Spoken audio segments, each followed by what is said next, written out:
We've got an epic project today. This is the No Days stepping stone slash paver stone. I want to make a quilted patio. I've got this fantastic design that I found online. I saw this and instantly thought, I need a patio that looks like this. So I've actually been working on this project in my head for, I'd say, 3 years. First thing, I'm going to take this massive stepping stone. So we're going to do this kind of cooking show style this go round. I've actually got all the steps laid out, but it's still going to be an incredibly massive production here. There's a lot to this project.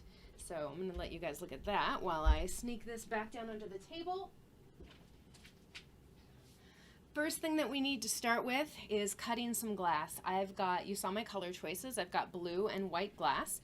The dark is either blue, it's blue or white, right? I've got my blue or white right over here. And then this section right here has been printed out so that I could actually measure all the sizes of the pieces. Now, if you are going to make a whole ton of these, it's probably going to behoove you to cut a whole bunch of pieces that are all the same size at once.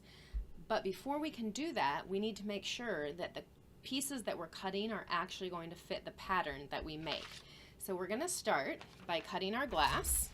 I've measured out these pieces. We've got 8mm strips here, and I've got 3/4 of an inch strips here. Why 8mm and not the other, what was it, like 5/16 or whatever? Because my head can figure out 8mm before I can calculate the 1/8, 1/4, 5/16, right? So I flip it over and use the millimeter a lot, especially when working with the Morton system and trying to get cuts that are nice, even, always the same. Millimeters are much easier to divide as well, so I like using millimeters for that reason. But this one, basically what I did is I set my pattern out after I printed it out. I knew that my paver stone is 12 inches to start with, so I have a 12-inch pattern.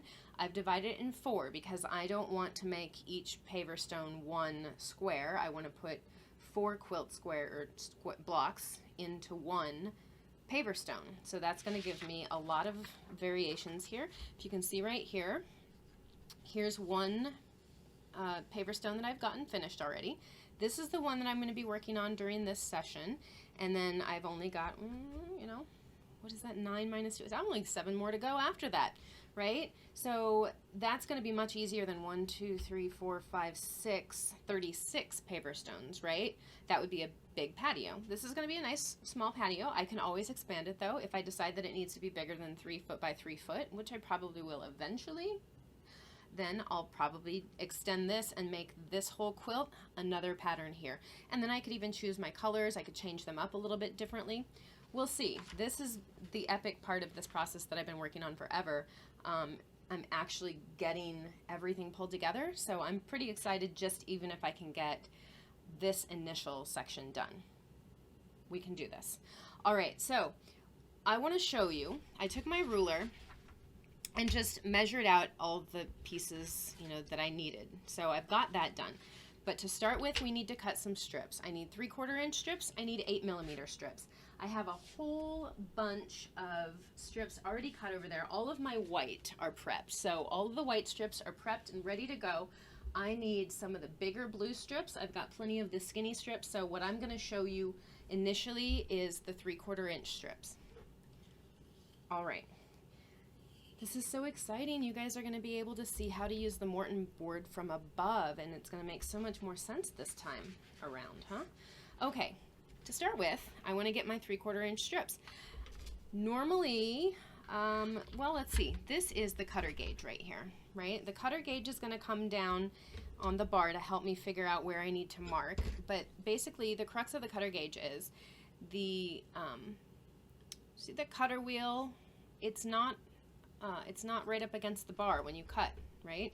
So the cutter gauge is going to tell you exactly where that cutter wheel falls. That's why we need the cutter gauge. So the cutter gauge goes down like this. I'm going to pull it down, and then I've got my ruler. My ruler, the end of the ruler is 0, so I'm going to stick that through, and I want to get to the 3/4 of an inch. So I'm going to bring that 3/4 of an inch right back up against the bar. So you can see 3/4 of an inch. I generally use my pencil and make a little mark, and you can see that I've already made my little mark right here. I've labeled it 3/4 of an inch. Flip this over, I've actually already done my 8mm mark as well, and I've already taken the freedom of marking a whole bunch of these other sizes that I'm going to need so that they're there so I can reference it, come back over here and look. Now, I'm gonna set my, typically if I had a nice square piece, I wouldn't worry too much about setting the glass stops. However, this piece is really random.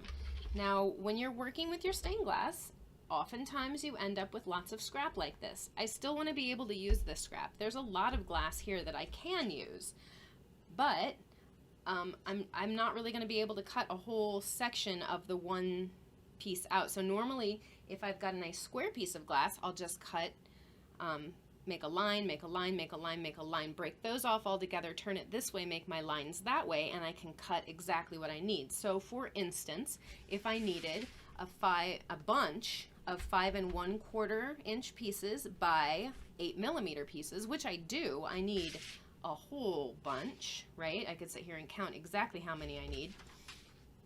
A bunch for right now.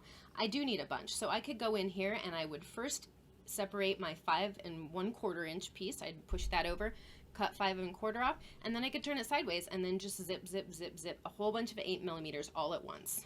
Well, for this piece of glass, it's kind of wonky. Also, which means I can't go in like this and just zip along the board, right? Because it's not got anywhere to go. So I could zip it off and give myself a right angle to start with. However, I have a nice straight edge over here, and since I'm still in the beginning of my pattern trying to figure out if all of these pieces are actually measured correctly, because you wouldn't believe how often I measure it, I think it's measured correctly, I cut the glass, I go to put it together, and these little gaps that I have suddenly disappeared, and there are no gaps anymore. So first things first, I want to double check my measurements and make sure that my pattern actually goes together before I cut a gazillion of these and then end up with a gazillion pieces that are all cut wrong or have to be recut or, you know, ground off or nipped off. If I can just do it right the first time, it's going to save me so much of a headache.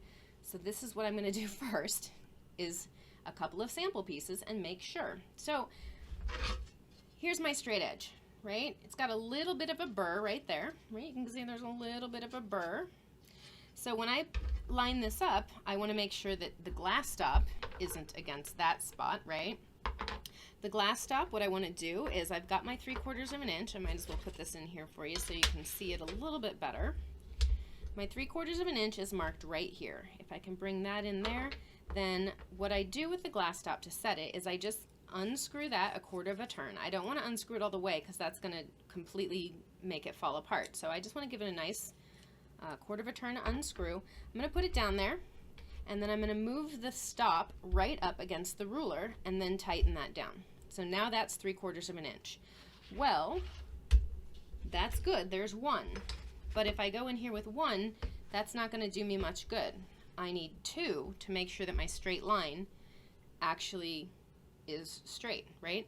So for this guy, I'm going to take and I'm going to set him to the same as the other one. So I've unscrewed it 1/2 of a turn. I'm going to put my stop up against the end, and you can see the tail here.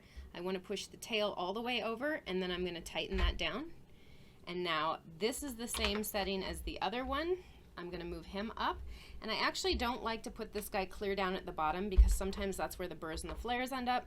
So I've got these guys kind of somewhere, and let's see, make sure that my glass actually fits. Remember I have that burr? I'm going to move this one up a little bit because that burr actually got in the way. Now, I'm going to tell you, first things, even the pros cut wrong sometimes, and I think what I was doing was I was doing the 8mm pieces, and those are a little bit skinnier, so sometimes they're a little bit harder to break. Now, when we're breaking glass, we typically want to score on the side of the glass that's smoother, right? So you look at both of these pieces, or sides of this piece, and I'd say that side is a little bit smoother. So I'm going to pop it over this way and take that in and push it over here. Now I've got my straight edge lined up against the glass stops. I'm going to take my glass cutter. I'm going to start up here, or I could start down here, either way. Some people prefer to come towards them, some people prefer to go away from them, and sometimes I change how I cut depending on how the glass is lined up. So for instance, right now, the glass isn't up against the orange bar, so sometimes I'll actually start down here and push away from me, just so I don't end up going off the edge of the glass. But most of the time I pull towards myself, so I'm just going to do that right now because typically when I push away from me, I put my finger up here, but I don't have another hand holding everything in place. So nice even pressure. My cutter is straight up and down, and I think my pressure actually, I think I lightened up a little bit when I got to the end there. So can you see the score line there? So now that I've broken that, I'm going to take my running pliers. And since my pressure died a little bit there, I'm going to actually start over here where I know my pressure was really good, and I'm going to squeeze together there. And there's my first 3/4 of an inch strip. Okay, so I'm going to do another one.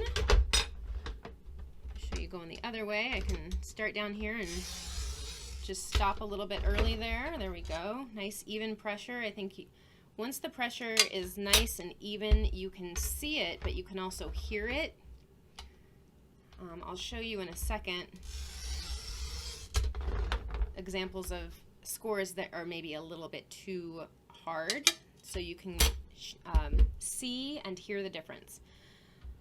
Okay, I want to address one thing just real quick. So I'm using the Morton system. I love the Morton system for these kinds of projects. Lots of projects that I do are quilt inspired, or they're mosaics where I want a bunch of tiles to be the same size for a background, or I'm making custom tiles out of stained glass or fused glass, or I'm making quilted fused glass pieces. Whatever the project is, I use my Morton system all the time. The Morton system is awesome until you run into this problem where for some reason you're cutting, and you think your pressure's wrong, right, and it breaks wrong, or you think maybe your cutter, I don't know, maybe the cutter wheel's bad, so you cut another piece of glass and that works great, but once you use the Morton system again, it breaks wrong. It's friction. When the friction builds up between the two pieces of metal, it actually catches on the cutter head, so you don't get a really good score. Instead, you kind of get this like scissory score, and that's no good. So what we want to do, and you don't have to do this very often, you can actually see my bar is got wax all over it. So I'm going to do the other side in case any left-handers use the bar. I'm just going to rub this wax along that bar. Now if that side gets used, there's not going to be any friction there. The score is going to be nice and even, and I'm not going to have any problems. So as promised, let's get this bar out of here for just a second. I'm going to show you the difference between a good score and a score that is maybe a little bit too hard. All right, cutter. Okay, so a nice score sounds and looks like this. A score that's a little bit too light, can't really hear, and I'll show you what it looks like. You can kind of see it might break, probably won't. The smaller a piece of glass is, the more likely it's going to break in the right spot. And then a hard, too hard, ready? All right. Also notice I did not go back and forth and back and forth and back and forth. Glass just needs to be told firmly where to cut just once. All right. So I'm going to see if I can bring this up and show you these scores. All right, so the one that's too light is over here. Really hard to see. Can't see much of anything at all. The one in the middle, that's a good looking score, right? What a good looking score. This score over here, the one that sounded almost like fingers on a chalkboard, that was kind of hard to listen to, that one is way too hard. Now, this piece is probably going to break no problems. Whoop, big deal, broke right where I needed it to, right? The problem is going to come, oh, and that one even broke, so see? The problem comes not generally from pieces like this. The problem typically comes when you've got long strips that you want to cut off from here, right? So once you've got long cuts that you want to make, that's where you're going to get pieces that end up cutting a little bit funky. And I do have some pieces that show you exactly what funky is. So let's see, here's a good looking piece, and I think this is definitely one of them, right? So notice this piece, how it cut great, and I can actually even see the score line right here, but this piece cut great until about there, and they decided it was easier to go that way. This piece, same thing, a piece next to it, there was a score line there, and it cut all the way to the edge and then decided to go that way. So the longer and skinnier your pieces are, the more likely they're going to break wrong in a bad way. It's easier if you've got a small piece and you're just trying to cut little bits apart. If your pressure isn't bad there, it's likely going to break right for you. But once you start getting to longer pieces, bigger pieces, that's where even pressure, firm even pressure, and the right amount of pressure is going to work in your favor. And remember, no back and forth and back and forth. You start at one side, you go all the way across to the other side. You don't turn a corner in the middle of the glass. You got to go all the way across, right? Okay, so the next thing we need to do is take some of these strips and match them up to our pattern and see how they fit. So I'm going to get my bar back in here, and I'm going to bring the pattern over here so you can see what happens. Another thing that you need to be aware of is when you print your pattern, sometimes your printer is going to print it the wrong size. So even though I had this scaled properly when I went to print it the first time, the printer scaled it down. So my pieces that were 5 and 5/8 inches actually were only 5 3/4 inch. So that's going to throw my whole pattern off. As long as you're consistent throughout the whole thing, it would be all right. It'd just give me more of a gap on the outside, right? So I want the gaps between my 4 pieces that go together on one paver stone to be approximately the same as all of the gaps in between the pieces, so it doesn't look too wonky. Okay, so for my first piece, just to make sure that my pattern actually worked, this is what I did next, is I took my pieces here, and I can go ahead and get rid of the bar for this little bit, because I just ended up coming over here on my pattern. And that one looks good there. So then let's move this down a little bit. Okay, so I started by cutting myself a straight line right there. And I've got my breaker grosers for this one because this is a teeny tiny bit. Sometimes the running pliers don't like breaking little bits like that. So I'm going to come in sideways, and the running pliers you go parallel to the line, like with that line right there. The line there runs that line, and you break it. The breaker grosers go perpendicular to that score line, and you're going to pull back and down. Okay, so here's my score line. I'm going to pull back and down, right? And notice I've got, get my scrap over here. Notice I've got just a little bit over here. I can come in here with my breaker grosers and get rid of that. I can also use my nippers to nibble off any edges there as well, okay? So I've got that all settled. I can come in here, and then I can make the same mark over, or the same score right over there. This one I can use my running pliers because there's plenty of glass on either side. The running pliers, the idea is it's pushing up underneath the score line and down on either side. So you want the screw to be up. If you look at it here, you can see it's frowning. Get that score line in between there, hold back as far as you can, and just give a nice gentle squeeze. It breaks right where you told it to, and hurrah. Okay, so now I've got that. Then I can take this guy and see, okay, is it going to fit there? It's a little bit short for that one, but I bet it works great for this piece here. And remember, this was just the first time that I was doing it. This was the time when I needed to make sure that the pieces actually fit my pattern. Technically, you know, I could use my Morton system for this part as well, and I'll do that in the next couple here so you can just see what that looks like. It's going to help you really get perpendicular if you're worried about that. Like that one I did kind of go off a little bit to the side, but it's not that big of a deal. Just depends on how persnickety you are. Okay, so remember I've got my bar marked here where I want to cut. I've got this 13 piece. I'm going to cut 13 next. 13 is 4 3/8 of an inch. first thing I need to do is go ahead and square up this end. So I'm going to give myself roughly, it's about 1/4 to 1/2 of an inch. I'm going to cut that off so I can straighten that up. Now it's better to give yourself a little bit more glass than trying to save glass right there, because if you try and take just the teeniest bit off, chances are it's not going to break straight across, so you might end up having to take more and more off. So just break a little bit, be a little less conservative in that cut. You know, like don't worry too much about your waste, especially with mosaics. You've got a lot of glass here. These pieces over here, all these little scrappy pieces, they're going to be really great for crazy paving or backgrounds or kids projects, or you know, even tinier pieces, cutting those up. So don't worry about them. They'll come into play in another project. We're going to stick those back in our stash just like a quilter, right?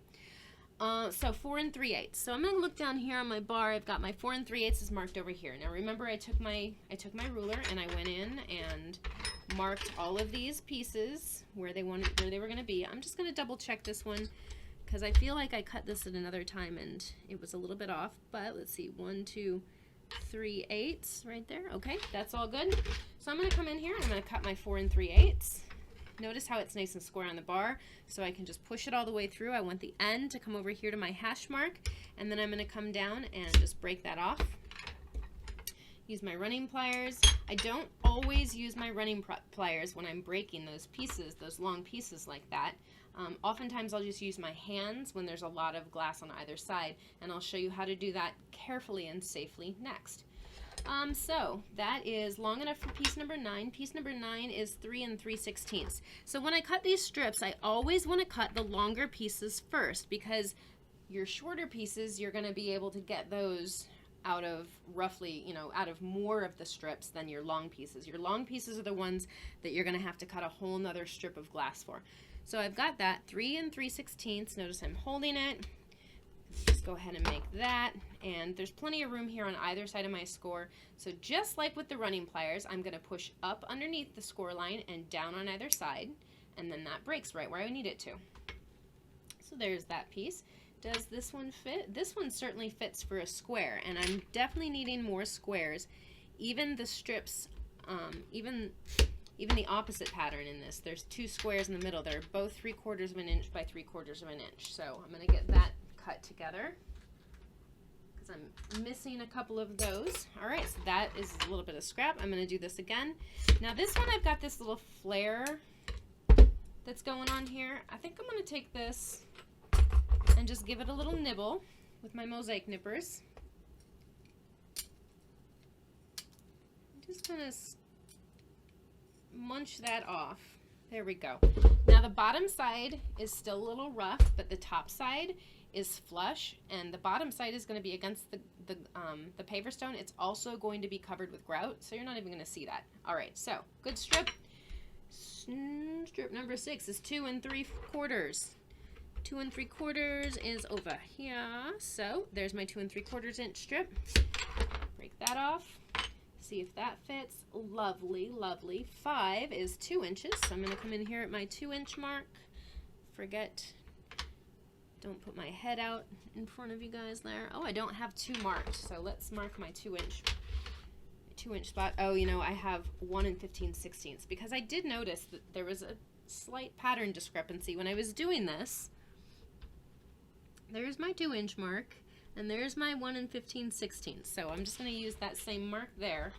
There was a slight discrepancy between my measurements on these 2 here. So I kind of just decided to fudge at about the same spot and call it ish.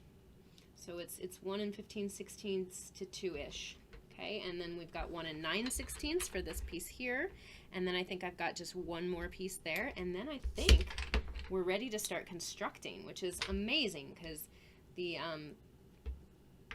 process on this, you know, to do a whole bunch of these takes quite some time. However, I've got most of this prepped for you guys, so I only need to put together 1 square, and then I think we're ready for the construction of the bit. So I'm actually going to cut 1 more of these squares out of this one because I can get it, and I'm running shy. I'll show you the pile of pieces that I've got pre-cut already. So for this, the one that we need to do, I've actually got all of the pieces cut already, right? I said cut and placed. This is the one we're going to be working on, is this guy right here, right? So I've got skinnies, and then thicker and thicker on the blues like that. So these are all ready. So as soon as I get this on the hot plate, then we can go immediately to the next step. This one is even ready for the next bit too. And this one I was using some scrap pieces of the mesh too. So I wanted to show you how you could, there's no waste with this mesh, even with these little teeny tiny pieces. So in advance, I cut a whole bunch of pieces out of the mesh. And let's, I guess, talk about what this mesh is for a second, huh? So the No Days Mosaic Mesh is a fiberglass mesh. Comes in 4-foot rolls, 8-foot rolls, 20-foot rolls, and even more. If you've got a huge project, even more, right? So here's the No Days Mosaic Mesh. It's got the No Days Mosaic adhesive film on the fiberglass mesh itself. It's a heat set adhesive, so this is going to bond all of your pieces of glass or tile or rocks, whatever it is that you're bonding to mesh. You're going to be able to bond those to your mesh. It's going to work best with pieces that are flat on the backside because there's only glue on the mesh currently. This works really great for anybody that maybe is making a project for community mosaic where they're sending a piece of a mosaic cross country in the mail. I'll pop some pictures up later in this thread perhaps, or you can go onto the No Days Facebook page, and I think in the mesh album you can see some of them. But I've done a mosaic on mesh like this before and sent it off to a couple different locations. I think there's a couple in, there's one in Washington, there's one in LA, and then there's one down, maybe, I can't remember if I did it. I think my friend Heather did one for the mural down in Florida that we sent this to. But anyway, you can use the glue, the adhesive that's in the mesh to heat set everything in place, and then as soon as it cools down, you're ready to pop it in the mail. Some of those mosaic, some of the community mosaics, they prefer you to thin set it in advance, but some of them don't want you to thin set it in advance because they don't want the thin set, which is the glue that's going to hold everything permanently in place. They don't want that to come through to the front side of the mosaic, because if they decide to use a different color grout, then the thin set that you've chosen to use and it shows through, then it's gonna show through in the final project. So this is a really great solution for that. So yeah, I pre-cut all of these pieces. They were 5 3/4 ish, right, for all my quilt blocks. Anyway, I cut them all from this roll. And when you get the roll, you'll open it. Here's the mesh. You'll see there's this liner here. This is a silicone release liner. So the adhesive on here is going to stick to everything but silicone. So when you're building, especially when you're heat setting, make sure that the silicone release liner is underneath it, because if you do this directly on your pattern and your pattern's made out of paper, guess what? It's going to stick. Then you're going to want to get rid of all of that paper before you can continue the next step, which is the thin set. It's been done before. It'll probably be done again, but don't forget the silicone release liner, okay? If you do end up accidentally getting your paper glued to it, you'll have to destroy your pattern to get it off of there. You're going to let it set up, and then you'll spritz it with water and then try and rub off as much as you can, because the paper will fall apart. You just have to make sure that you do it really carefully. Best if you just prepare in advance and don't do that. All right, so that's what I've been talking about with this No Days Mosaic Mesh, right? I'm going to set this aside because we won't need that for now. And you can see all the prep that I've gotten done. So the next step is, for this particular pattern, I have a light box that I've been using. So I'm doing the same thing over and over and over again. The release liner, when you put it down, move these guys aside because this is my pattern. When you put the release liner down, you can kind of see through it, right? Right, so you can kind of see through that. Let me get a bigger piece here though, so that we can make sure that we don't stick to our paper, right? So you can kind of see that a little bit, but I have a light box, and so it's going to make it a lot easier to make sure that all of the pieces end up exactly where they're supposed to go. I believe this light box, yes, you can actually see it on the side, was part of the Morton system setup. So you could fit the old Morton system board in here if you needed to cut, but I've put 1/4-inch plate glass above there and made it into a light table. All right, that's going to be a little bit hard to see, so I'm going to, let's see if this,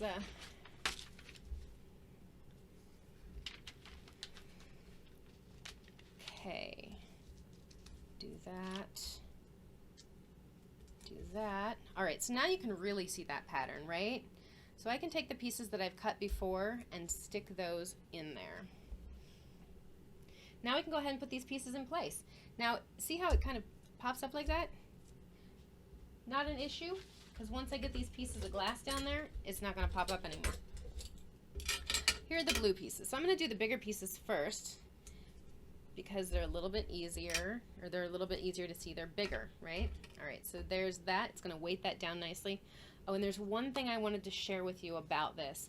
The mosaic, as I was doing this before, the first stepping stone that I did, and actually the second stepping stone that I'll be doing, and maybe even the third stepping stone that I've been doing, because I'm not going to sit here and do this for every single piece, is going to have sharp edges on the top. Now, all of the stepping stones that I have in my garden, I've never done this to, and I haven't cut myself yet, but it's not a whole patio full, so that could be an issue. The glass, when you cut it, it can still be sharp up on those edges, and if the grout isn't covering it, it might get sharp and cut you. So I've got this grinding stone. You can find these at the hardware store.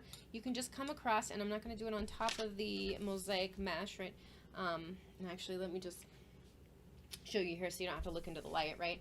You just take this and just go across the top surface, top edge of that corner, right? You don't need to do both sides unless you're not sure which side is going to go down first, but you could just do it as you're putting pieces down if you want, or figure out which side is going to be the top side and do it to those pieces, and then just leave the top facing up. So that's gonna dull those sharp edges. And notice I don't have to go back and forth and grind. It's not a lot of grinding action. It's just a little bit there. And this is just going to take any of the sharpness off, but only on the top side, which is the side that we're worried about anyway, right? Might as well finish with this. Just a couple more to do. But you can see how this would be really tedious if you were doing every one of these. If I were doing a steps or a bench, I would probably choose to do that as well, because if you're sitting on a bench, it kind of hurt, right? All right, back to this. Get this all lined up.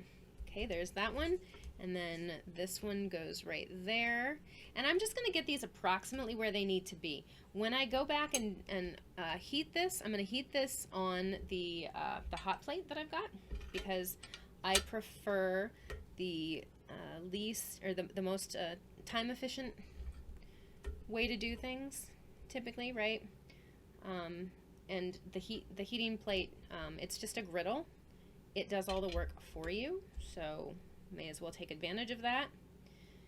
Okay, one more piece to go in here, and then I need to look at it, and I don't want you guys to see the top of my head. So, all right, I'm gonna move this up that way a bit. It's best when you're doing this, especially since it's a geometric pattern, to really be able to see where everything is. Now, exciting news. Like currently, right now, this could shift. Some of the pieces might shift. Exciting news. I've got a bit of mesh that I'm going to be trying out, and I've actually cut a piece, so we might be actually trying this out here shortly, that has a little bit of a tackiness to it already. So it's got the heat set adhesive and just enough tackiness. Actually open this properly here. Nice and loud for you for just a second. Okay. So I cut this out earlier to the proper size, and it's got a little bit of that tackiness on there. It's a pressure sensitive adhesive. It's not going to be enough to hold all your pieces in place, but it's going to be enough that everything stays still until you get it heat set. So I'm going to show you that one next. It's kind of exciting. I'm thinking this might be the next step in the No Days Mosaic Mesh. So the No Days brand was formed quite a long time ago, and the guys that started producing it worked with artists frequently to make whatever it was that the artists were looking for. And in this case, we've got the mesh because Lee Adams down in Southern California really wanted the No Days Mosaic Adhesive film to be on the mesh, and she wanted it to be on the mesh so badly that she was doing it herself. So she asked the guys if they could do it, and they said yes, and that is how No Days Mesh became a product. All right, so my pieces were all nice and organized before, but I don't know if they are now. So anyway, we're gonna take this and see if it fits. All right, there's that piece there. Nope. Here's that piece there. So you can see why it might be handy to have all of your pieces already laid out if you're working in a pattern like this with a whole lot of pieces, right? Because then you don't have to search for the pieces that you're looking for. They're just ready for you to go, and you can take them exactly, you know, as they come. All right, and that piece is going to go there, and then this must be this piece here. It's like doing a little puzzle, huh? It's kind of the fun thing about mosaics. They are very much like a puzzle. It's generally a puzzle that you're making. If you don't have it, you don't necessarily even have to have a pattern that you're working from. I am doing this pattern because I have had this in my head for many years and I wanted to actually finish this, but you don't necessarily have to work from a pattern when you're working with mosaics. You can go abstract. You can use your mosaic nippers. You can lay down whatever pieces you want. And again, I'll link some photos in the in this thread, I think, that show some of those various patterns. Or, you know, you can even check out the No Days Facebook page, the No Days Mosaic Adhesive, I think, album. I've actually done paver stones with just the No Days Mosaic Adhesive. All right, so that's kind of laid out. You can kind of see there's some gaps in certain places. So that's why I recommend cutting not a whole ton of pieces first, because you want to make sure that your pattern actually lines up. So, right, even though this piece is cut to that 4 inches, right? It's supposed to be. Okay, it kind of was, but it broke a little bit short. So it's like 3 15/16, right? So that one's a little bit short. This one's supposed to be 2 3/4 of an inch, and it is, but it really should probably be just more than 2 3/4, which is why I would probably end up, if I were doing all of this again, using the millimeter side and just counting the millimeters, because it's so much easier than trying to figure out what the 16th or whatever this or that is. Okay, I'm gonna call that good for the light table now, maybe. All right, before I move the light table again, I'm gonna set this aside. I've got my cake plate spatula that is ready for the hot plate, and do you guys really need to see what a hot plate looks like while it's doing this? The hot plate's down below. I'm gonna plug it in. Let me show it to you. This is my hot plate, so you won't be missing anything. I'm gonna turn this on. The hot plate, oops, there we go. The hot plate has the setting right there to turn it on, right? Right there. This hot plate specifically doesn't need to be turned on to anything. You just need to plug it in and it's on. So this guy is good to go as soon as I plug it in. So that's what's occurring right now. I'm plugging it in. Maybe. Trying. Okay. All right, so that's on now. When it's time to move everything around, I'll bring it back up here and show you how I moved it around. But in the meantime, we're going to put that down below. The next one, I'm going to go ahead and put together. I'm going to go ahead and put together this one on the tacky mesh, right? So this mesh has a little bit of a tackiness to it, which is really nice. Okay, so I'm going to lay that down. And I've got enough to do the blue, the skinny blues, and the big whites. So let's bring this over here so you can see the ones that I've got prepped. Right? Okay, all in one spot. Move back over the pattern, and I'm going to start I think with a long skinny blue one. So my longest skinny blue one is over here. So I'm going to take this and touch down and touch down. All right, now it's stuck in place. I can still pull it back up if I need to. So this is one of those things where you kind of want it to be a little bit closer to where you actually want it to be. However, never fear, as we go back and use the heat gun, we're going to be able to slide these around a little bit if we need to. So if it's not exactly where it needs to be, just get it close. Don't worry too much about it. It's going to be much easier to move around after we get to the heat setting part. And you'll see shortly. You'll see. So I'm going to start with this one on the outside. I'm going to do this other blue one here on the outside as well. And then I'm going to go ahead and do the long white ones next. So this is the longer white one on this corner here. Right, tack that down. Got this one is the next longest white one right there. Looking good. So this is really nice. Check that out. Whoa, it's not moving. Look at that. That's awesome.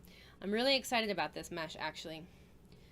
Because as you're putting your pieces, a lot of people, when you're putting your pieces in place, you get really caught up on everything being just where you want it to be. And a lot of times with the No Days adhesive, you don't want things to be just where you want them to be until after you heat them.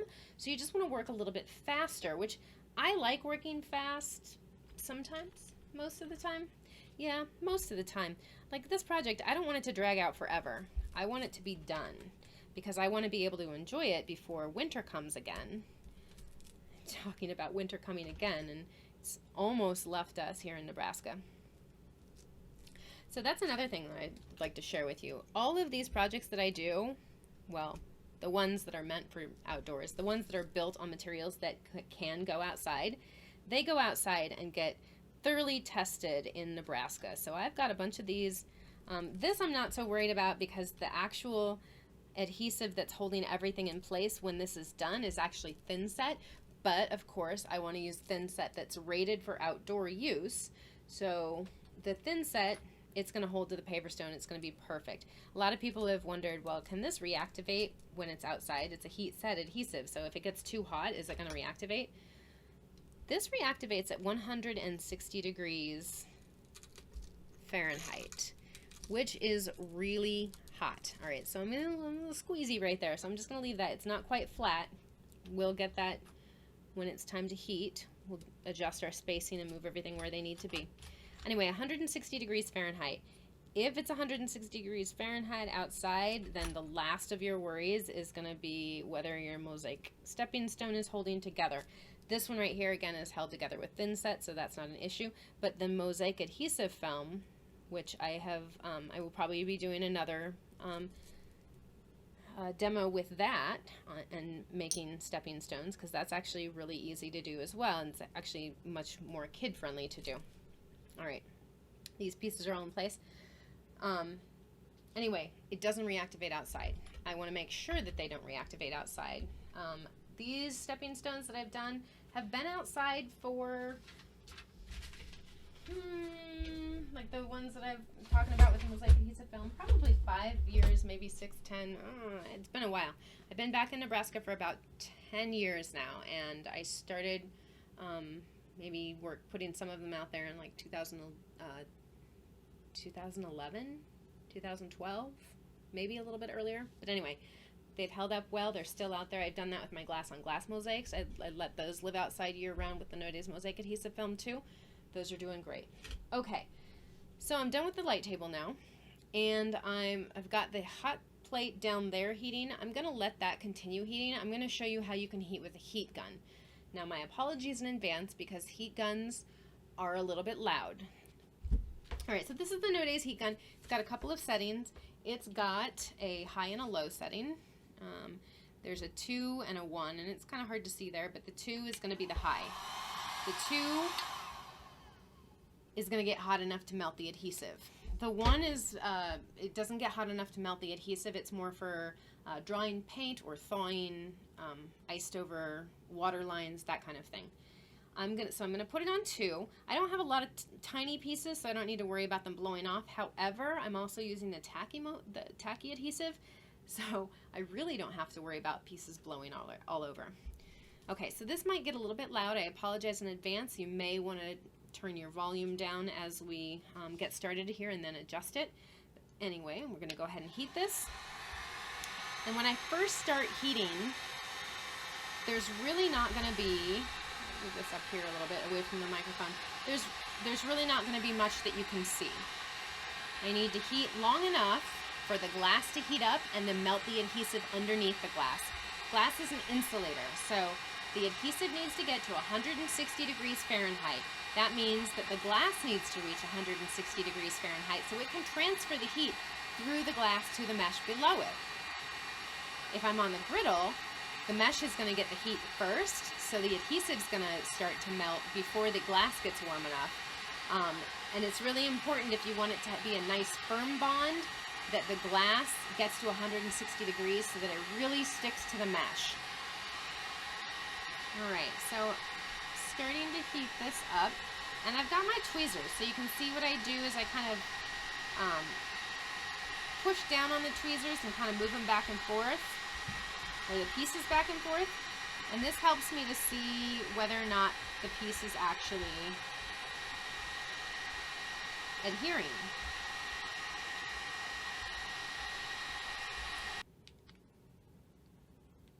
Ooh, 280, 300, all right, so yeah, that's doing really good. So over here it's still nice and cool, right? But over here it's still nice and hot. So, thank you. I'm gonna set that right there. Now, when I'm done with my heat gun, I wanna make sure that the heating elements are sticking up. That's gonna allow everything to cool down properly without burning out the heating elements. And now that this is nice and hot, I can take my tweezers and I can kind of shimmy these to wherever they need to be. And you can kind of see, especially these ones over here, they were nice and hot. I'm gonna get my spacing nice and straight and even now. Before, I need to get these pieces a little bit warmer.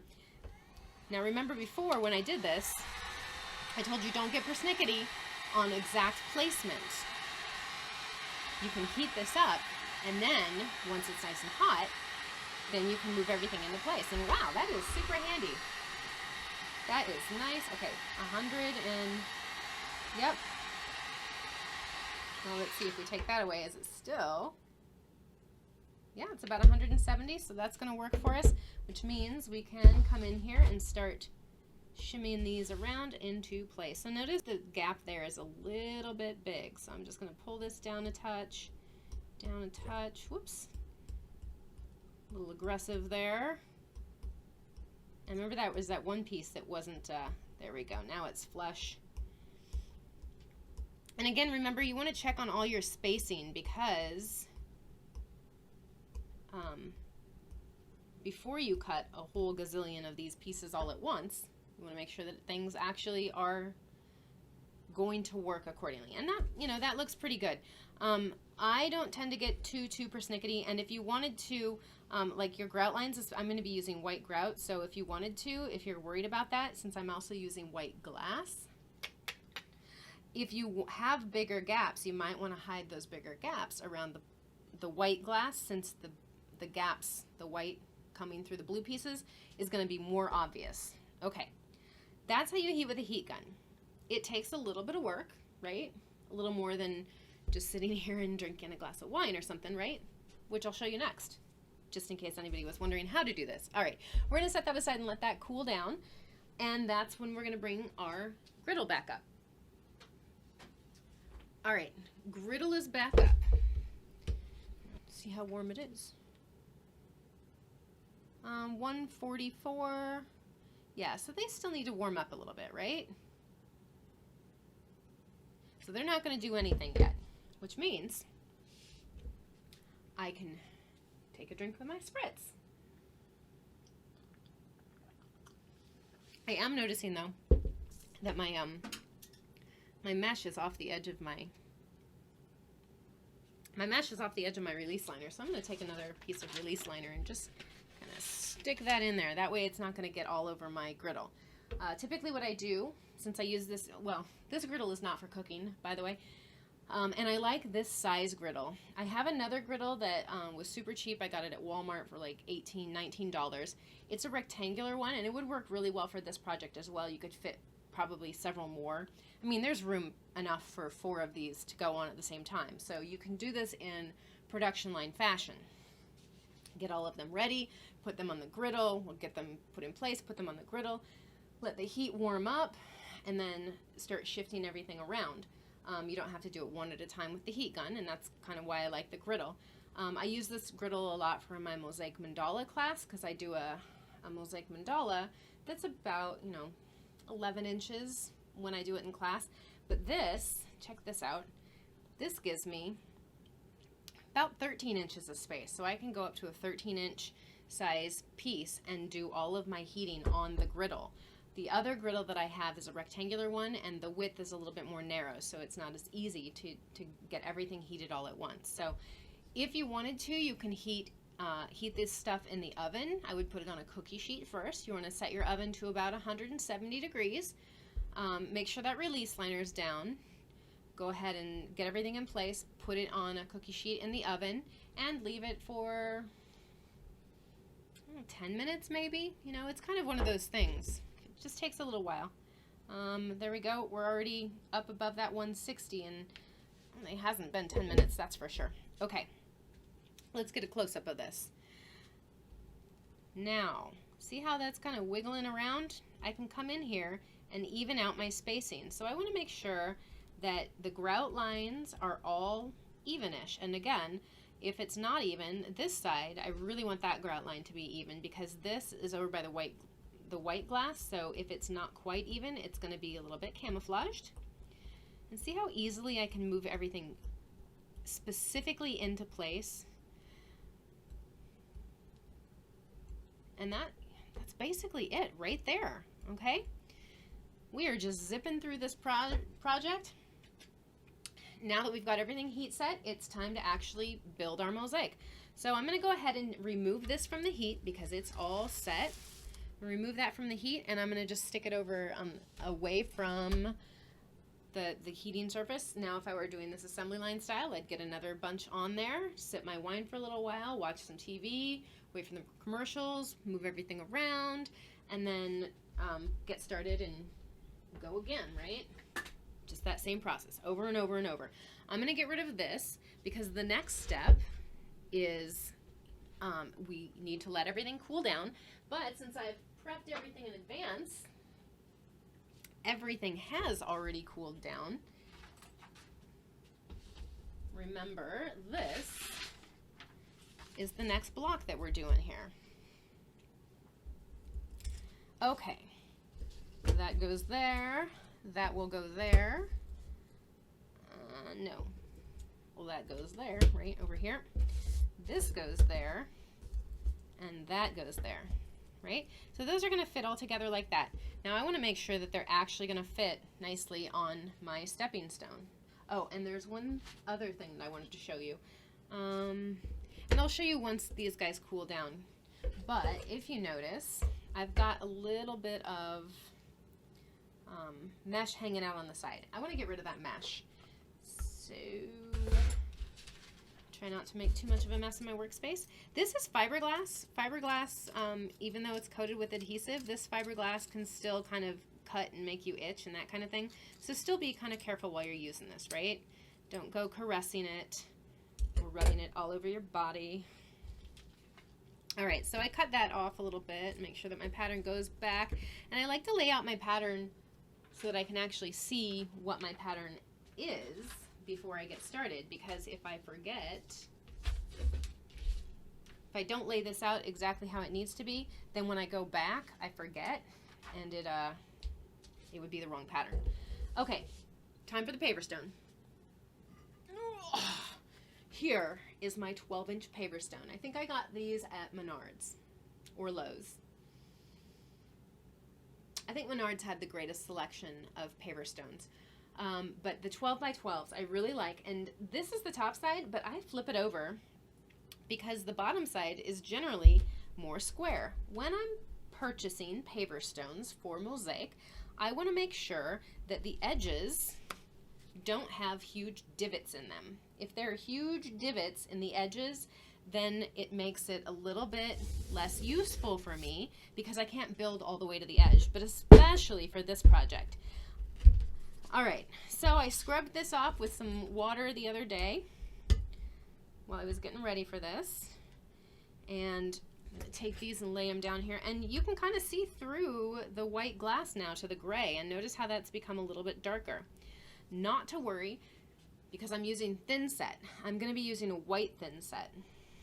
So look at that. Those fit perfectly. And this just gives me a good idea of where I need everything to be, because even though the edges don't have huge divots, there are still some spaces where they aren't perfect, you know? Okay. Time for the messy part. I'm gonna grab my apron to keep myself nice and clean. My Sama apron from 2019 in Nashville. Such a great time. Missing Sama. That was actually this week. I think that was this week. I think my flight was scheduled to leave tomorrow for Tucson, Arizona. But as so many events were canceled or postponed, so was Sama. And January is what we're looking at now. So hopefully that still works. We shall see. Nobody can predict the future, and these are weird times we're living in. Okay, so first, my Thinset stuffs. So I've got a tub with a sponge. I'm gonna fill that with some water. I've got a tub that's where I'm gonna mix my Thinset. I've got gloves, and I've got a spreader and a notched spreader, right? And then this tub, this has got all my water in it. So go ahead and open this now. First off, I'm gonna fill the sponge tub with some water.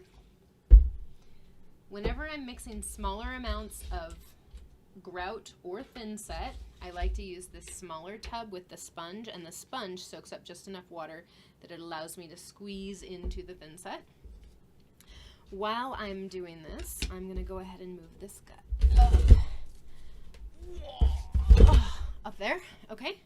And this is where we're going to mix our Thinset, right? So Thinset and grout both have some Portland cement in them.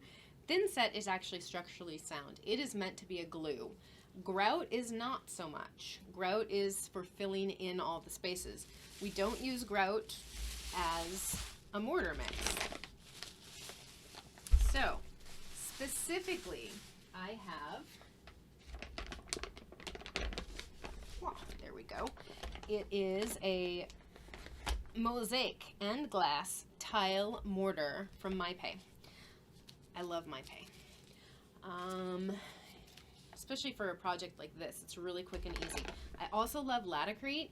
The Laticrete epoxies are fantastic and also really good for weatherproofing and holding things together. My glass dress, I use the Laticrete for. It's very structurally sound. That resin that's mixed in there hangs on. Okay. I need enough Thinset to cover all 4 of those squares. So it's better to mix a little bit more than you think you need, because then you don't have to go back and mix it again. And my mask is currently living in my Jeep, not in the basement. So when you're doing this, you want to wear a mask. You don't want this to go airborne. You don't want to breathe it. I'm just going to be really careful, and you may see a little poof of clouds down here. So do as I say, not as I do, okay? So I'm going to mix about that much. I think that's roughly about the amount that I used before, and it was actually just enough. So there's that. Go ahead and move that up front out here. Okay, so now I've got that. You want to make sure that there aren't any lumps in there, and also you don't want that stuff to be sitting around for extended periods of time, especially if it gets exposed to humidity in the air. It can start to chemically cure. It's a chemical reaction that's going to make a full bond here. the moisture, as it hits the adhesives, it begins to do that chemically thing that it does and starts bonding. And if any of the moisture gets out of the air and into that package, then it's going to weaken that bond. Okay. All right. So I've got I'm going to get this ready. I'm going to go ahead and get my pattern or my pieces out of the way, but in the same order that I want them to go back on so that I don't lose my pattern. And as I mix this, I'm going to go ahead and bring this back. So don't want you to see my head again. I'm going to move this back over here. All right. Now, let's a little bit of water at a time, right? I'm going to go ahead and add about that much water. I must have only used my hand before. Sometimes I'll use like a popsicle stick to stir this, but in the end I always end up using my hand anyway, so I just might as well start with my hand. I like to make sure that I've got the right consistency, right? Now when you're mixing smaller amounts of this, it's really easy to add too much water, which is why I like the sponge technique. I just use a little bit at a time. And technically I've been taught that you're supposed to add dry to the wet, but it's easier for me to see exactly how much water I need to add and how much dry I need if I add the wet to the dry. So if you end up doing 9 of these paver stones for a little patio, I'm sure by the end you'll figure out exactly how much wet versus dry you need, and you'll get really good, and you can do it that other way around. But notice I'm really not using that much. So this is a chemical reaction that's occurring here. If you read the instructions, they're going to tell you that you need to mix this, and then you need to let the mix slake, and then you need to mix it again. I'm going to tell you, I am awful about the slaking part of this thing. Slaking is where all of the water goes into the mix at the molecular level.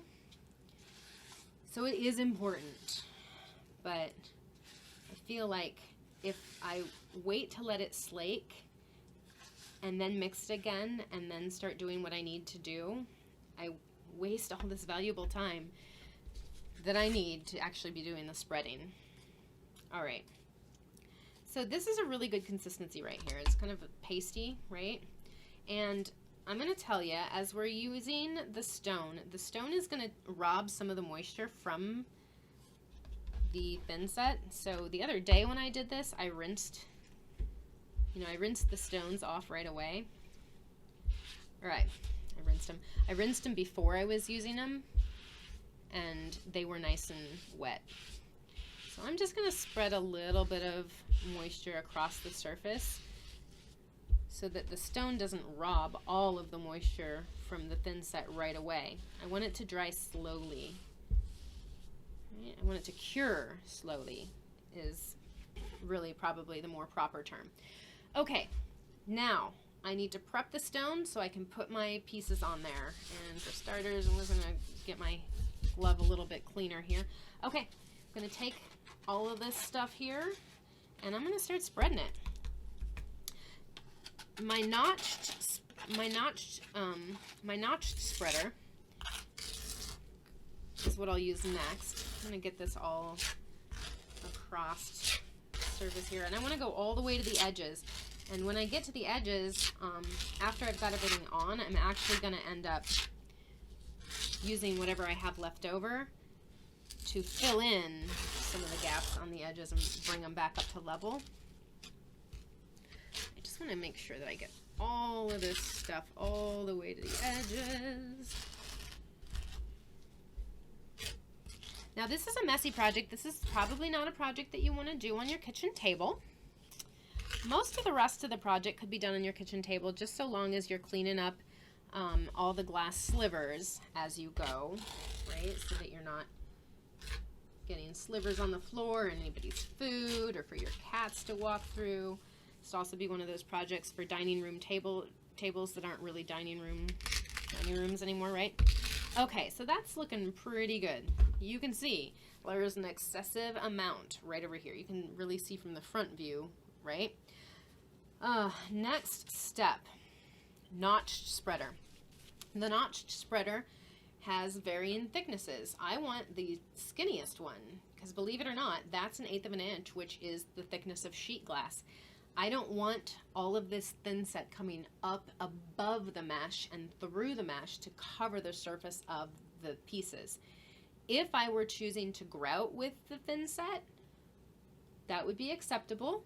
Then I would just use the extra thinset as the grout. But then when you're cleaning it up, you really have to be careful because it's going to start to haze up on the surface, and you need to clean that up before it's actually set underneath. So it's really kind of easy to weaken your bond. So you're going to see me thinset, and then we're going to grout. So first off, this notch spreader, and this is like way too much over here, so I'm just going to try and spread this out just a little bit more. We're going to end up with a bunch of extra, and that's where I'm going to take and fill in the edges with. Okay, all right, 1/8 of an inch side. So I'm doing this at kind of an angle, right?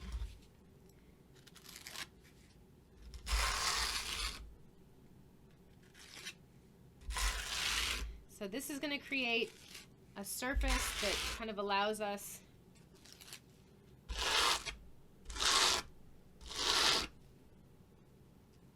to get everything adhered. All right, there looks like a slight bald spot over there, so I'm going to dollop some down and do that again. There we go.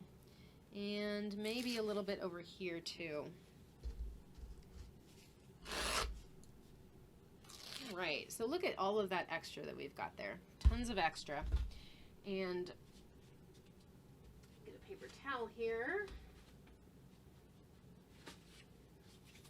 to wipe off my gloves a little bit.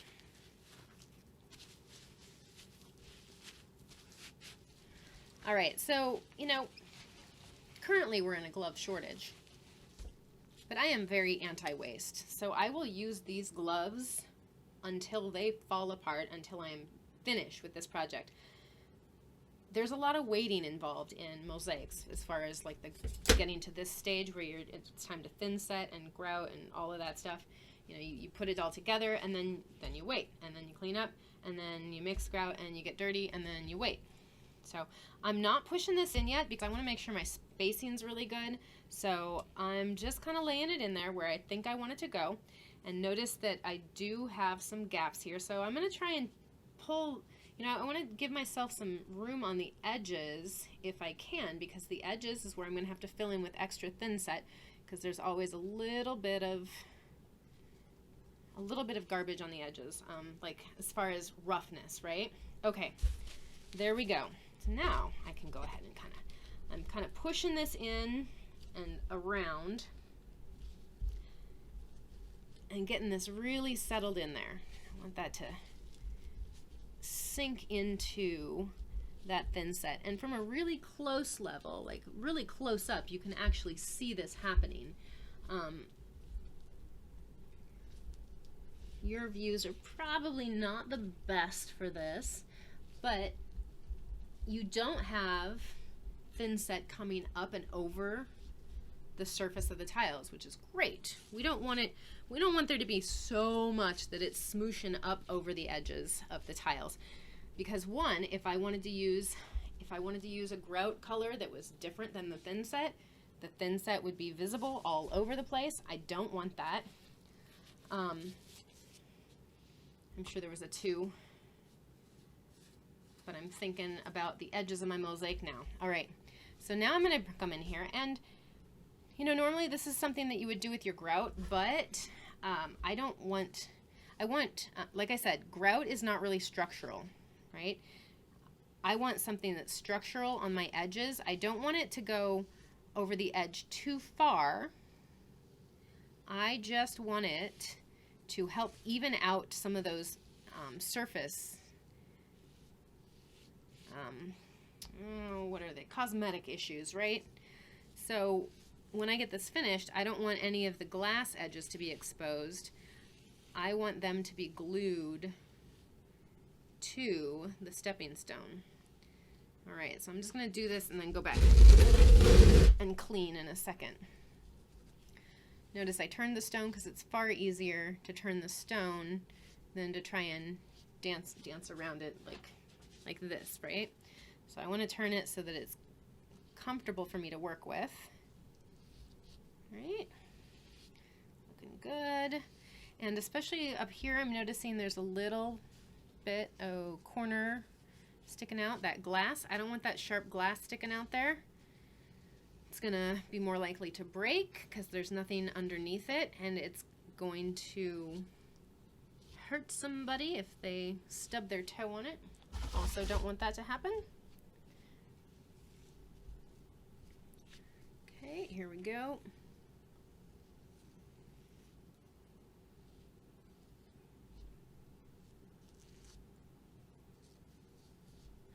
So yeah, as a demo in at the Glasscraft and Bead Expo, this would have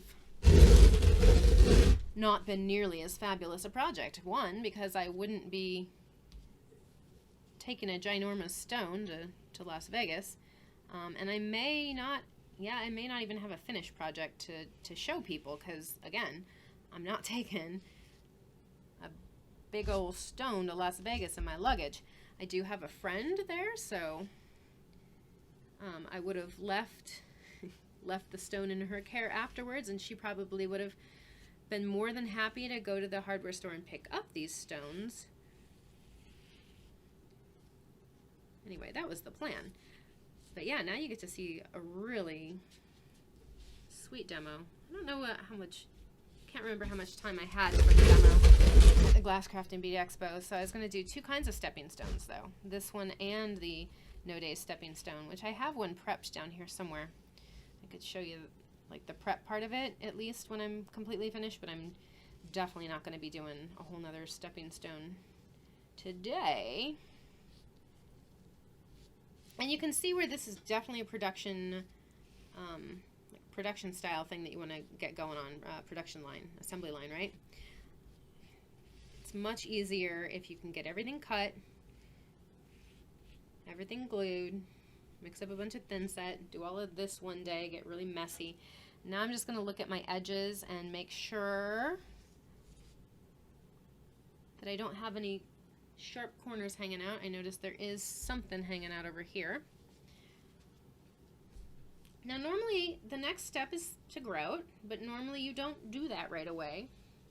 You know, I gotta clean off the surface of my glass since I got a little bit of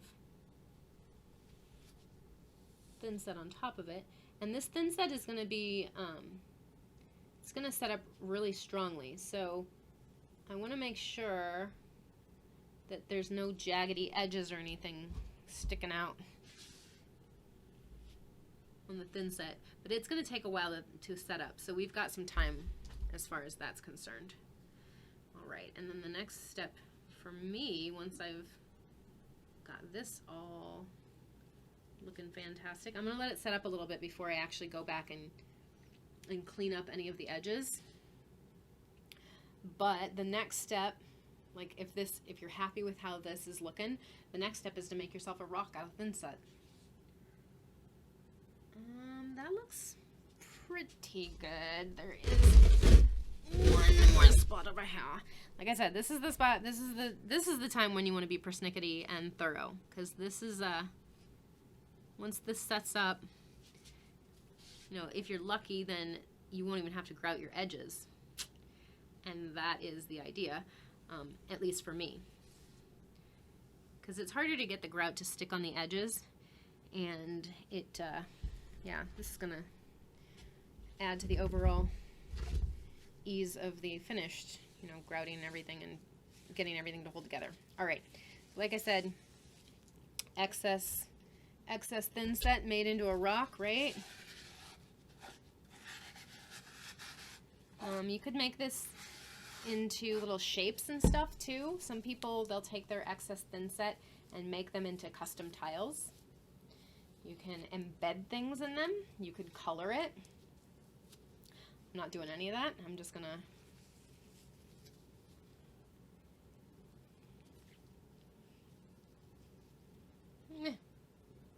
there's really not that much there.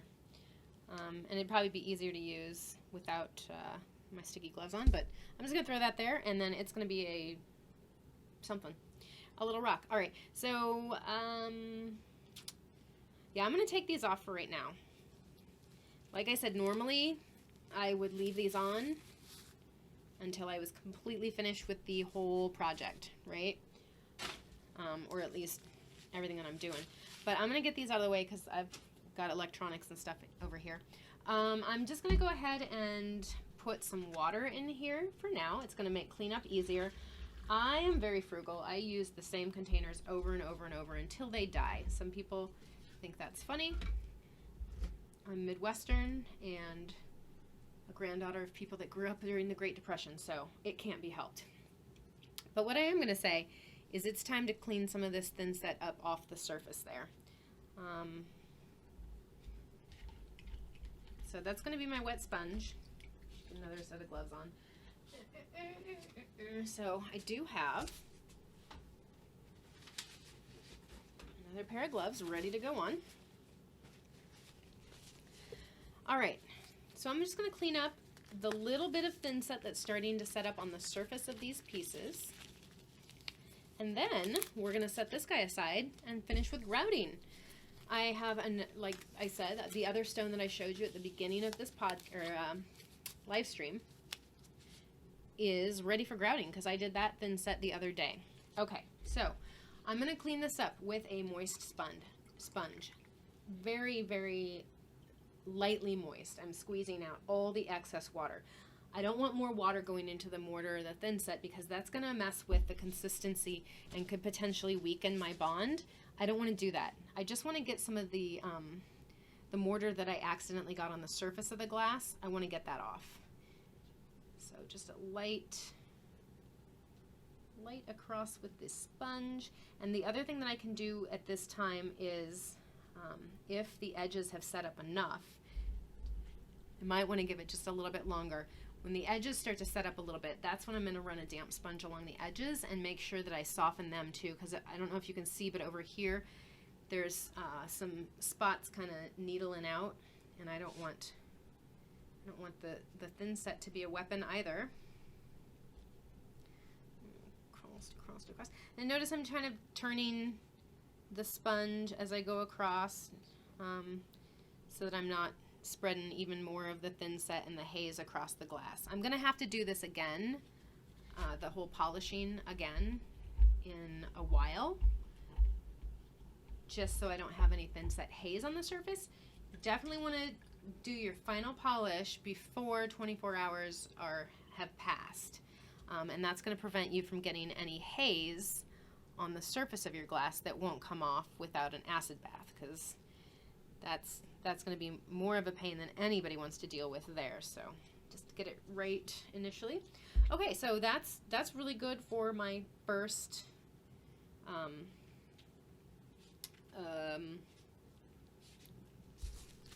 polish or cleanup or whatever it is, right? Okay, so I'm going to go ahead and I'm just going to move this forward again, but very carefully, right? Those edges haven't set up, and I don't want to mess up my edges. Okay, and this is going to allow me to keep an eye on it so I can see when the haze starts to build up, and then I'll be able to go in there and polish the haze off with a paper towel, and that'll fix that. All right, so first step is finished. So now it's time for grout. So I'm going to go ahead and put the Thinset away. I keep my Thinset in a plastic bag in my basement. Basements tend to be moist. We've got a dehumidifier going in the basement all the time here to prevent mold from building up in the basement. Oops, let me get this away from the microphone because that's probably really annoying. There we go. But an extra little plastic bag, I feel like, helps keep the moisture at bay even a little bit longer, right? All right, now it's time to grout. All right, so you can kind of tell.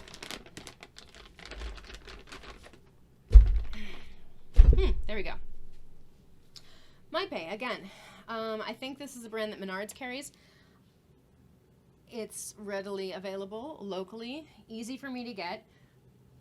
It comes in a variety of colors, and it's not one of those that you have to buy in a specific color all the time, or you like I used to shop at Lowe's a lot, and then they brought in this brand where you had to buy a colorant and then the grout and then something else, and that was just far more than what I wanted to do. I typically just like charcoal or bone grout, right? This water I can keep here. I'm going to go ahead and just discard this couple of things right here. This is going to be my cleanup for later. I don't have a sink available here to show you, and I wouldn't want to pour any of that in the sink anyway. So typically when I'm cleaning up after grout or Thinset, I'm going to take water and put it in the tub. I take my sponge and I scrub around in that, and then I go outside and I find a spot in my yard and I pour it out there. Then I take my bucket with me and I go out there and I fill it up again, kind of scrub it, sponge it clean, and then that tub's clean. I do any other tubs like that too. I bring my sponge out. All of that stuff I want to stay outside, or if you're not lucky enough to live in an area where you've got a big yard, you want to just don't put it in your plumbing, because there's cement products that are going to set up. There's sand in that stuff, and if that goes down your drains, that's going to cause major issues. So no grout or Thinset down the sink. I know there are ceramic studios that have sinks that have things, can't remember, the traps, I guess. They use traps, and those traps can catch stuff. I don't have one yet. I know people that do have them, and they love them, so that would be, in my opinion, that would be a pretty cool thing to do. Okay, so again, I've got my tub with my sponge. That's what this is, tub with my sponge. Go ahead and let you see everything. Okay, tub with my sponge. I've got extra water, so when I'm ready to clean, I can clean. I've got lots of extra water. I've got my grout, and I've got another tub. This is where I'm going to be mixing my grout. Yes, oh, this, the stepping stone that I'm going to be grouting. I'm going to go right here. I was talking about this project in one of the groups on Facebook, and somebody said, I wish I would have seen this earlier, because I just laid a bunch of pavers out as a patio. And I said, well, you can still do this. And she's like, yeah, I guess, but those are heavy, and I just laid them down. I guess I could dig them out. It's like, no. You don't have to dig it out. You could do it in place, right? So you've got the mesh. You just need to make sure that your surface is nice and clean. You mix the Thinset. You put it, you build your mosaic inside. When you're ready to go outside and put them in place, then you lay your Thinset down, you put your piece down, let your Thinset set up, and then you finish by grouting, and you don't have to worry about anything. Okay, so this stepping stone I was slightly concerned about, because I got a little bit thicker Thinset over here. This piece is actually popping up a little bit, so this one I didn't do with the grinding stone across all the edges. So just going to have to be aware that while I'm walking on these, this is the one that we don't want to walk barefoot on. Okay. Anyway, something to consider. Again, I've got my mask on so that I don't inhale any grout. Visualize the mask.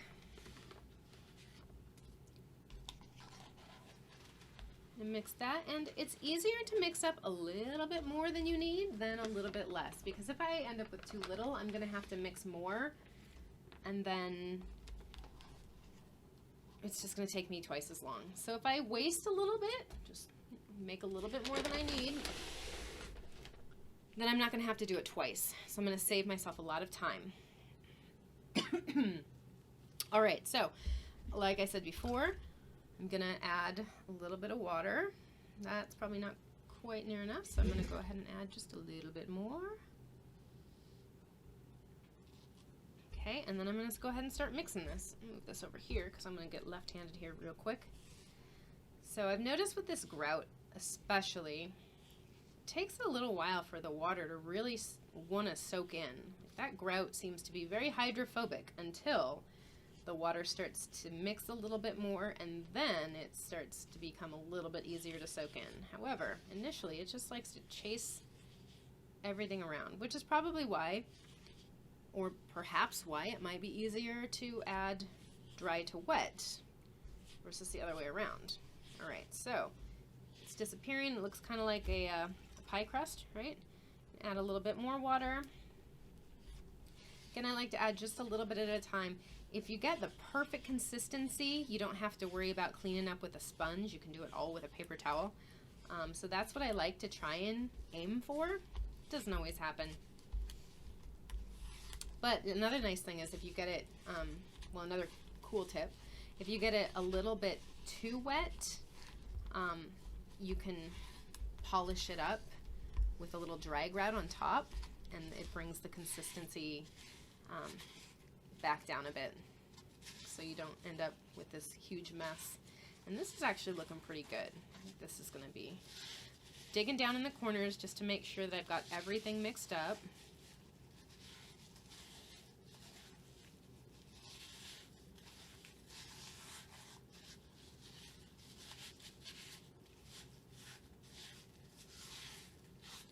So I know I shared this post in a couple of different groups, and I don't really see any comments on the screen that I'm on, so I apologize if anybody is asking questions while watching, although it's also Mother's Day, so you're probably all incredibly busy being pampered. Breakfast in bed, wine, everyone's leaving you alone. Okay. That's pretty good. Check out that consistency, right? Nice. It's probably a little bit wetter than I would normally like it, but not bad, okay? So at that point, if you mix it a little bit too wet, remember that whole slaking thing I was talking about? The slaking thing is where all of that molecular water is going to get sucked into the grout. So it is going to dry up just a touch while that's happening. So I might let it sit there a little bit and slake while I chat with you. This one over here is starting to haze up. Bring this a little bit closer so you can kind of see them both together. There we go. All right, so you kind of see where it's hazing up a little bit there, and I think I've got plenty of time yet. I think what I'll end up doing is I'll wait until after I get this one finished, and then I'll just come in here and I'll polish. Yeah, I'll polish those up with the dry paper towel. And remember, I'm going to come across the edges with a damp sponge and just touch those up a little bit better, so there aren't a bunch of needle edges. So that's what I did on this one already.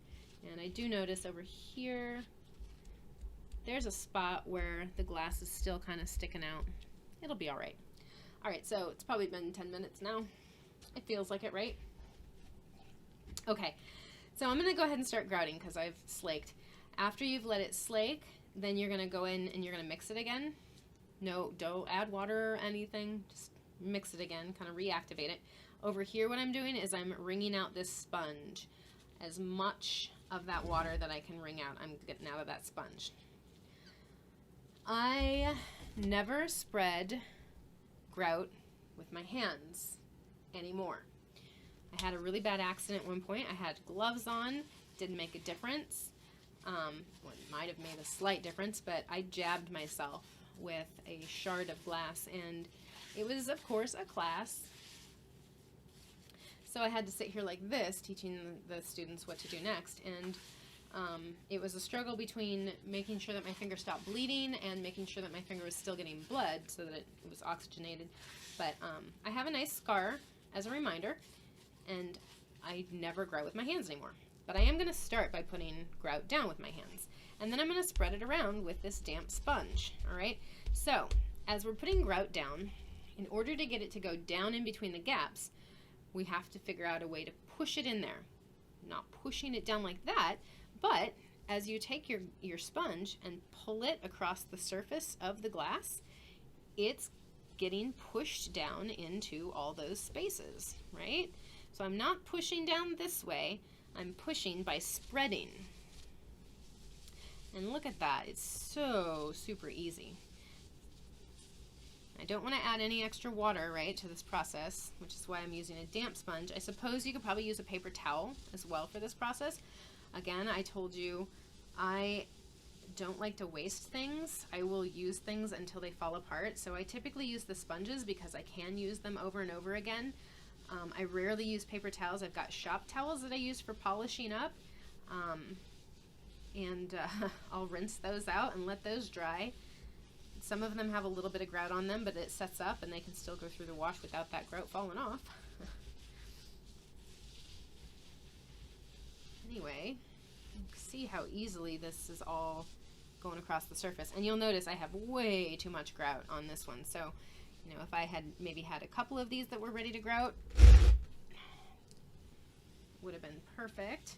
So then when it's time to get to the edges, I kind of like to come in the edge and pull the grout over and across the edge into the middle. Kind of helps get it to stick and stay there. I'm going to examine all of the bits. I don't want there to be big piles of grout hanging out on top of the glass. I want that, you know, there's going to be a little bit of, I mean, your design's going to get obscured because you're throwing grout on it and it looks like you've just completely ruined your project, but not to worry, it's going to come back. This is that moment where when I'm teaching people, they get really frightened. What happened? Did I ruin it? What? I messed it up. And I think they get really concerned that, you know, they need to make sure that they're cleaning it right now. And right now, you're not trying to clean it. You're just trying to make sure that you've got grout in all the spaces, right? So grout's in all the spaces. I don't want there to be extra grout hanging out. Getting over here to the corner. I'm going to pull some of this off and back over here. A little close to the edge of the table here. I'm going to pull some of this off because that's way too much. Put about that much back, I suppose, and then work on this last corner. And another thing that's nice about this step right here, you'll notice I had a Sharpie mark on one of these pieces of glass earlier. I think it was this one. Could have been the other one. Grouting totally polishes all your glass up, so all those marks, they disappear, so you don't have to clean your glass beforehand. I have never experienced glass scratching with sanded grout. Glass is pretty strong. If it were leaded glass, that would scratch. So that would be a concern if you were using leaded glass. All right, so now you see I am using my hands. I'm going back on these corners and I'm very carefully sculpting, basically sculpting the grout to get it to hold into those gaps, because that spot, the Thinset didn't quite want to hold in that spot. So I'm just trying to get it nice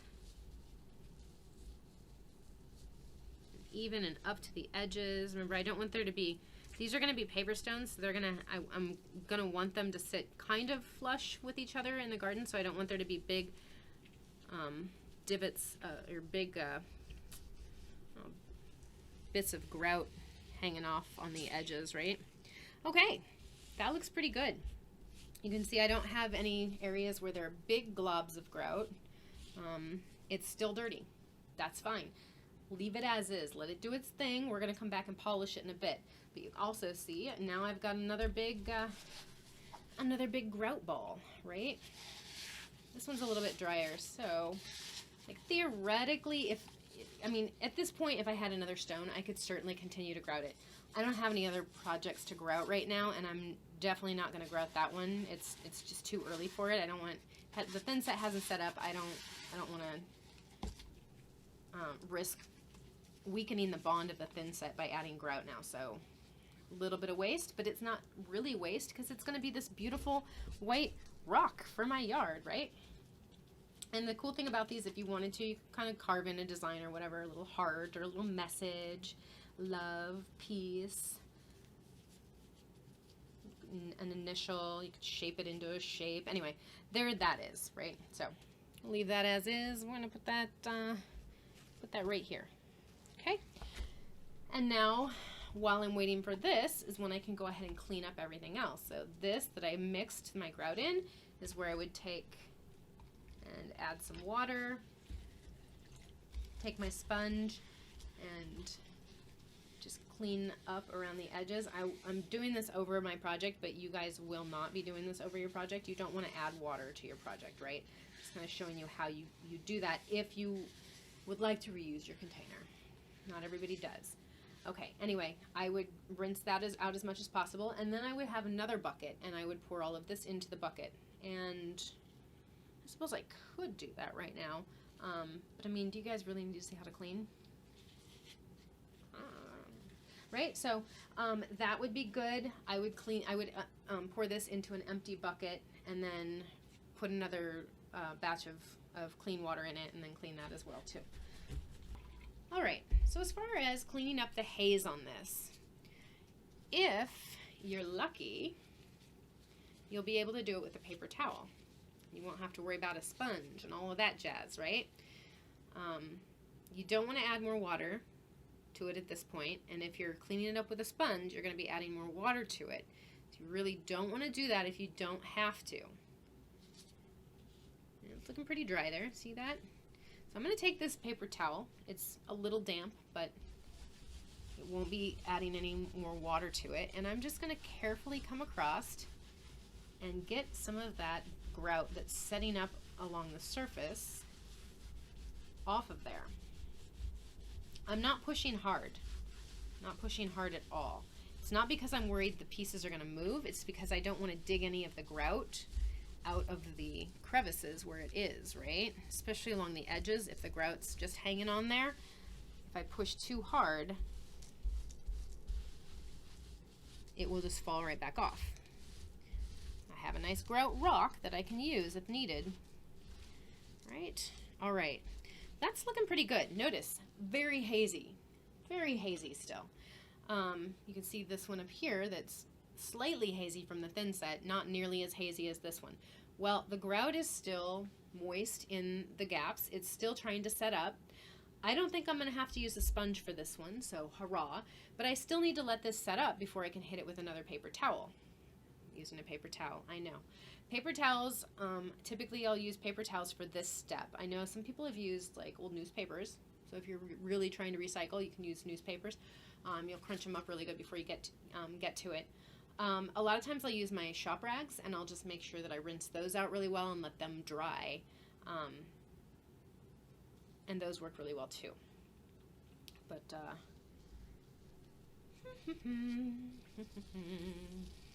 yeah, this is the fun part of mosaics, is the waiting. So I've got this all done. Theoretically, I could be cleaning up, right? So if I weren't on camera with you, and just with, you know, I'm not going to leave you guys. I'm here to entertain you and talk to you. If there were comments that I could see, I would answer questions, but I'm sorry I can't see any comments. If there were, I would answer them.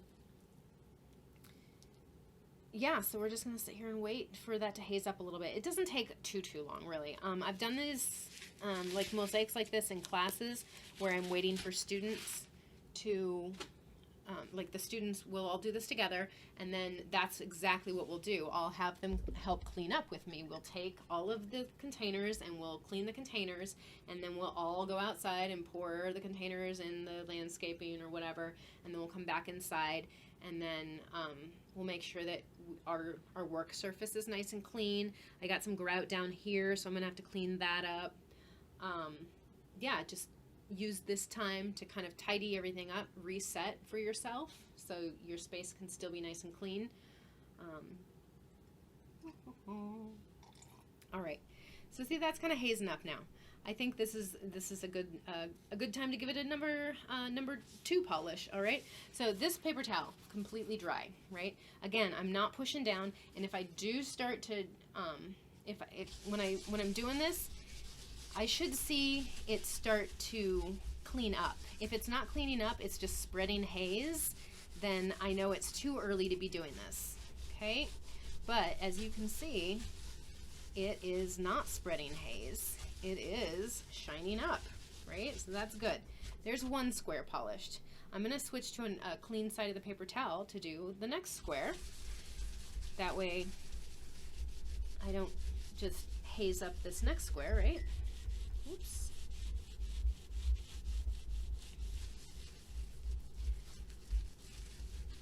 All right. looking pretty good, and I don't think I'm going to have to use a sponge to clean up at all, which is awesome. Number 3 side, flip this over. So yeah, this is my first stone for my patio, my quilted patio. Gonna be done. It's gonna take me a little while, I think, but I'm gonna go assembly line style with some of the rest of this. I'm gonna look at my measurements and these 2 squares and make sure that what I see is actually what I want, as far as, like, you know, it doesn't look off. If I'm looking at this from a distance and I can see that something's off, that's going to be an issue. If I'm looking at it, from up close and something's off, I'm not really too concerned about that. Not much of a perfectionist when it comes to that, I think. I don't know. It depends on the project. Yay! Okay. Let me hold that up for you guys. Number 2. Actually, number 1. The number 2 is the one. This is the same one that you guys saw at the beginning in the live stream, and now it's all finished. The grout isn't quite set up yet, but it's getting there. It's nice and polished. And then I've just got 7 more of these to go, and I'll have a patio. All of these studio sessions I throw up on YouTube, so No Days Studio Sessions is a playlist on the No Days Adhesive channel. You can go there and you can find previous studio sessions so you can get inspired for projects. If you're trying to find these products so that you can get started, you can head over to the No Days Adhesive website and you can click on the No Days Mosaic Mesh and you can order that. Yeah, I think I'm ready to eat. My stomach is grumbling. I'm going to tidy up my space and enjoy the rest of my day while the sun's still out. So thank you again, everyone, for joining me.